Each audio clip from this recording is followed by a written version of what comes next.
बिस्मिल्लाहिर्रहमानिर्रहीम, अस्सलाम वालेकुम रहमतुल्लाहि व बरकातुहू। अल-कहफ़ एजुकेशनल फाउंडेशन के ज़ेर तमाम चोलिस्तान का जो सर्वे मिशन है हम उस पर मौजूद हैं।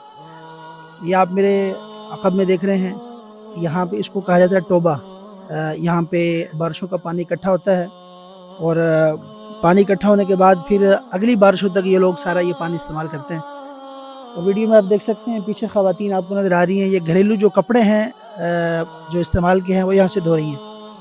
ये इमरान भाई मेरे साथ हैं, इमरान लाट साहब हमारे मेज़बान भी हैं इस इलाके के अल-कहफ़ की तरफ से, अल्हम्दुलिल्लाह बड़े मुतहर्रिक कारकुन भी हैं। इनका कहना यह है कि इस पूरे इलाके में मीठा पानी नहीं है।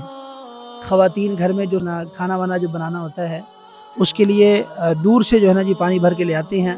अगर कोई मजबूरी है तो फिर इसी पानी का इस्तेमाल होता है। ये जो पीछे आपको नज़र आ रहा है तो ये टोबा है, यहाँ पानी की बहुत ज़्यादा ज़रूरत है। इंशाल्लाह इस पर हम सर्वे पे हैं, तो जैसे ही इंशाल्लाह कुछ चीज़ें तय होती तो यहाँ पानी के हवाले से अल-कहफ़ जो है अपना काम इंशाल्लाह से करेगा। जी, जैसा कि आपको बताया गया कि हम इस वक्त अंदरून चोलिस्तान शबीर वाले टोबे पे मौजूद हैं और इसकी तफसील कुछ यूँ है कि ये अल्हम्दुलिल्लाह ये टोबा भरा हुआ था।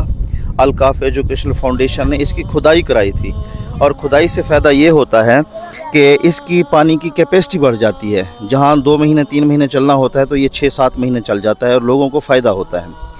तो अब ये भरा हुआ है।